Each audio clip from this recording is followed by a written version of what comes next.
12 तो भरत राम का प्रेम काव्य में समझा रही थी आपको। ये पहला पद मैंने आपको समझा दिया था। आज मैं दूसरा पद कराने वाली हूँ। इसके बाद आपका एक तीसरा पद भी होगा, एक चौथा पद भी है और एक पांचवा। मूलतः इसमें 5 पद दिए गए हैं, तो आज हम लोग दूसरा पद करने वाले हैं। ठीक है, तो वैसे ही कराऊंगी मैं जैसे कल मैंने आपको कराया था। वाक्य मैं बुक से पढ़ूंगी और इसके अर्थ फिर मैं आपको कॉपी से बताऊंगी। ठीक है, क्योंकि मैंने लिख रखा है इसे। विधि न सकेउ सही मोर दुलारा, नीच बिचू जननी मिस पारा। यहु कहत मोहि आजु न शोभा, अपनी समूझी साधु सुचि को भा। संदर्भ क्या है इसका? पहले आप संदर्भ को देखिए। प्रस्तुत काव्यांश अंतरा के भरत राम का प्रेम से लिया गया है और इसके रचयिता है गोस्वामी तुलसीदास। प्रसंग है, प्रस्तुत काव्यांश में चित्रकूट में राम भरत समागम के समय भरत की भावुकता का मार्मिक चित्रण हुआ है। तो जब भरत राम से मिलते हैं तो अपने मन के भाव को प्रकट करता है। अब व्याख्या की बात करें कि विधि न सकेउ सही मोर दुलारा, नीच बिचू जननी मिस पारा। भरत कहते हैं कि विधाता से मेरा श्री राम के प्रति दुलार सहन नहीं हो सका। उसने नीच माता के बहाने मेरे और श्री राम के बीच में दूरी, जननी मिस पारा, हम दोनों के बीच में दूरी पैदा कर दी। यहु कहत मोहि आजू न शोभा, अपनी समूझी साधु सुचि को भा। यह कहना मुझे शोभा नहीं देता है। यह संसार साक्षी है, प्रेम में व्याकुल माताओं का दुख देखा नहीं जाता और अवध के सभी नर नारी दुख के ताप से जल रहे हैं। एक मिनट रुकिएगा, वो गलत। तो यह कहना मुझे शोभा नहीं देता। वो जो कह रहे हैं कि माँ की वजह से उसने कहा कि नीच माता के बहाने मेरे और श्री राम के बीच में अंतर डाल दिया गया। तो यह कहना भी आज मुझे शोभा नहीं देता। अपनी माँ के बारे में ऐसी बात कहना मुझे शोभा नहीं देता, क्योंकि अपनी समझ से कौन साधु है और कौन पवित्र है। अपनी समझ से तो कोई साधु नहीं होता और ना अपनी समझ से कोई पवित्र होता है। इसलिए अपनी माँ को गलत कहना मुझे शोभा नहीं देता। परंतु प्रभु से मेरा और श्री राम का प्रेम देखा नहीं गया। मातु मंदी में साधु सुचाली, उस अस आनत कोटि कुचाली। फरह की कोदव बाली सुसाली, मुक्ता प्रसव की सम्मुख काली। माता नीच है और मैं सदाचारी हूँ। ठीक है, मातु मंदी में साधु सुचाली, इसका अर्थ ध्यान से समझिए। माता नीच है और मैं सदाचारी हूँ और साधु हूँ, ऐसा विचार हृदय में लाना ही करोड़ दुराचारों के समान है। तो आस आनत कोटि कुचाली, ऐसा विचार अपने मन में लाना ही बहुत सारे दुराचार के समान है। ठीक है, ये अच्छे आचार, अच्छे मतलब व्यवहार की निशानी नहीं है। ठीक है। फरह की कोदब बाली सुसाली, क्या कोदो एक प्रकार की मतलब चावल है, मतलब समझ लीजिए कि उसकी एक जाति है जो मतलब उतनी अच्छी नहीं होती है। तो कह रहे हैं कि क्या कोदो की बाली उत्तम धान उत्पन्न कर सकती है।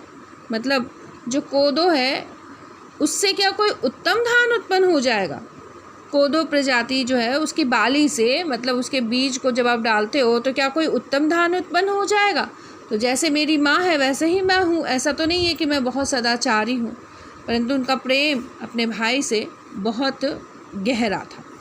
मुक्ता प्रसव की सम्मुख काली, क्या काली घोंगी मोती उत्पन्न कर सकती है? नहीं, वो अपने आप को भी अपनी माँ के साथ कोस रहे हैं, क्योंकि उनकी माता के कारण श्री राम वनवास चले आए। सपने हूँ दोसक लेसु न काहूँ, मोर अभाग उधती अवगाह। मेरे स्वप्न में भी किसी को दोष देने का लेश मात्र ज़रा भी विचार नहीं है। मतलब सपने में भी मैं किसी को दोष देने का लेश मात्र, मतलब इतना सा भी मेरा विचार उद्धति अवगा, मतलब मेरा इतना सा भी विचार मन में नहीं उत्पन्न हुआ है कि मैं किसी को लेश मात्र जरा सा भी दोष दे सकूं, क्योंकि वो राम जी से बिछड़ गए। ये उनका अभाग्य है। बिनु समूझे निज अध परिपाकु, जारेऊ जाय जननी कही काकू। तो मेरा अभाग्य ही अथा समुद्र है, मतलब मेरा भाग्य जो है वो दुर्भाग्य है। अभाग्य का मतलब दुर्भाग्य है, वो अतः समुद्र है, मतलब मेरा भाग्य जो है इतना बड़ा दुर्भाग्य है जैसे समुद्र है। मैंने अपने पापों का परिणाम समझे बिना ही माता को कटु वचन कहकर व्यर्थ ही जलाया है। बिना समझे अपना अपराध, अपना परिणाम जरा भी नहीं सोचा और अपनी माँ के बारे में मैंने व्यर्थ बातें कहकर अपने मन को और उनके मन को जलाया है। हृदय हेरी हरेऊ सब ओरा, एक ही भांति भले ही भल मोरा। मैं अपने हृदय में सब कह सब तरह से खोज करके हार गया हूँ। केवल एक ही प्रकार से मेरा भला हो सकता है। तो अपने हृदय से वो टटोल रहे हैं कि अब उनका भला सिर्फ एक ही प्रकार से हो सकता है। गुरु गोसाई साहिब सिया रामू लागत मोहि नीक परिणाम। वह यह कहते हैं कि गुरु महाराज सर्व समर्थ और राम जी मेरे स्वामी ही इसी से परिणाम मुझे अच्छा जान पड़ता है।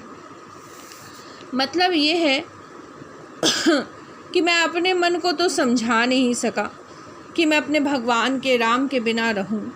अब जितने सर्व समर्थ साधु हैं या राम जी हैं, वही अब मेरा अच्छा परिणाम दे सकते हैं या मेरे मन को समझा सकते हैं। उनके बिना मेरा और कोई नहीं है, मेरा और कोई परिणाम नहीं हो सकता। ये परिणाम मुझे अच्छा जान पड़ता है। मेरे साथ बुरा हो कोई बात नहीं, लेकिन मैं श्री राम को देख सकूं, मिल सकूं, उनसे बात कर सकूं, ये मेरे लिए बहुत अच्छा है।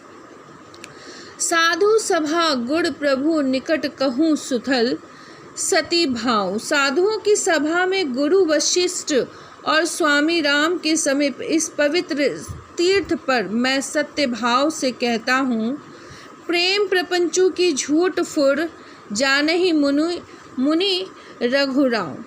यह सच्चा प्रेम है या छल कपट से भरा झूठ है या सच, इसे सर्वज्ञ मुनि वशिष्ठ जी और अंतर्यामी श्री रघुनाथ जी जानते हैं। तो सभा में कह रहे हैं भरत कि मेरा ये प्रेम सच्चा है या झूठा है, इस बात को श्री राम जी जो हैं भली भांति जानते हैं। उनसे कोई भी बात छिपी हुई नहीं है। तो अपने मन को समझाते हैं और अपने मन के भाव को श्री राम के आगे रख देते हैं कि श्री राम अब आप ही मेरे मन को और मेरे सच्चे प्रेम को समझ सकते हैं।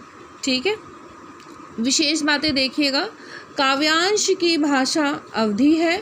भातृ प्रेम का आदर्श प्रस्तुति हुई है।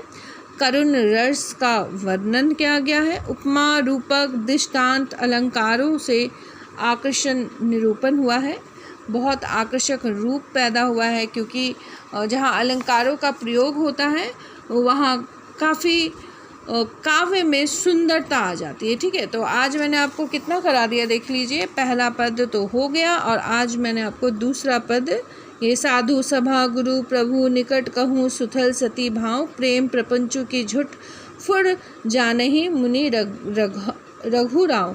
तो ये अभी मैंने तुरंत बताया था आपको कि साधु सभा सभी के सामने मैं ये कैसे कहूँ कि ये प्रेम सच्चा है या झूठा है। ये श्री राम जी खुद मेरे मन की बात को और इस प्रेम को समझ सकते हैं। इसके बाद तीसरा पद मैं आपको अगले वीडियो में पोस्ट करूँगी, जो यहाँ से शुरू होगा। भूपति मरण प्रेम पनु राखी, जननी कुमति जगतु सबु साखी।